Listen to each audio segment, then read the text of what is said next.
We are here with another interesting topic, which is called risk appetite. It's very important topic from the perspective of risk management.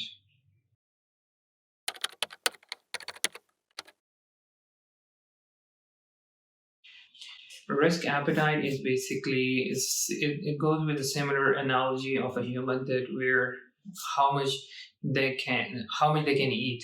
So in the same manner, in the risk management, we see that how much company or an organization can absorb the risk without getting any impact towards achievement of the organization.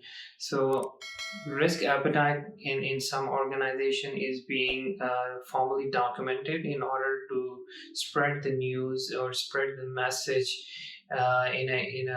in a more clear way within the organization, because what happened that individually people have their different kind of risk appetite.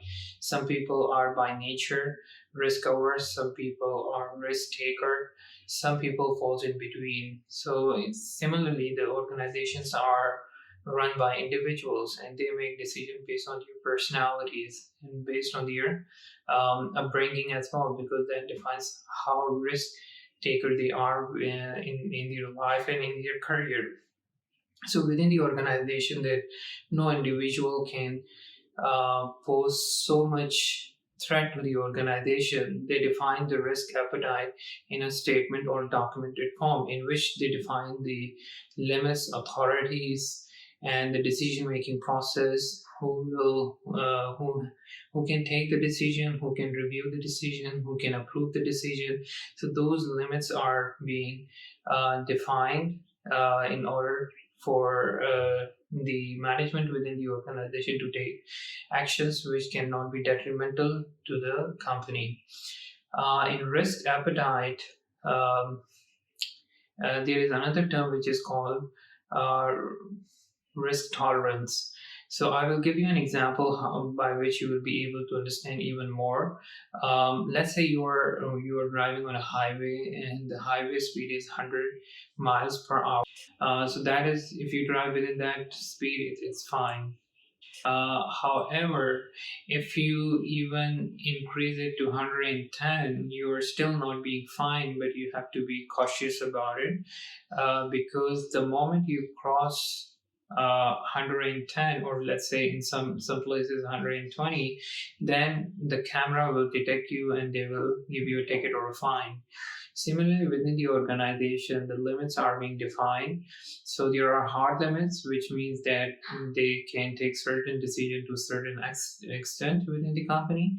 But then there is a cushion, which is called risk tolerance, in which we become more vigilant that we have to take certain controls in order to do or to make those decisions.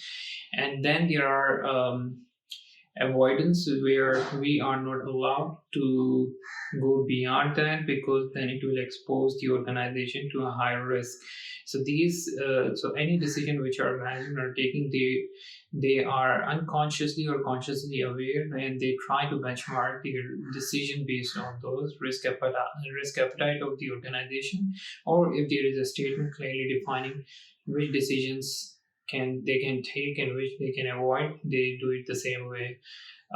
In a financial services organization, it's more of a hardcore, or it's very defined and clearly mentioned because of the regulatory requirements. But in other companies, I've seen that it's implied, and it based on the practices which the management are doing, and it become part of the implied process.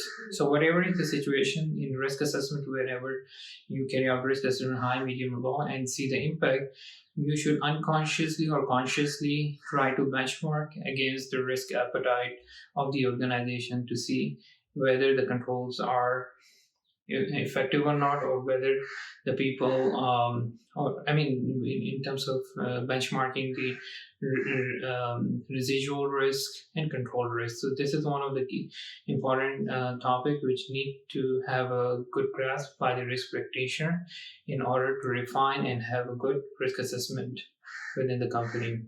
Thank you for watching, and if you benefit from, please do subscribe. And in the next video we will be discussing about some more topics related to this topic. Thank you for watching.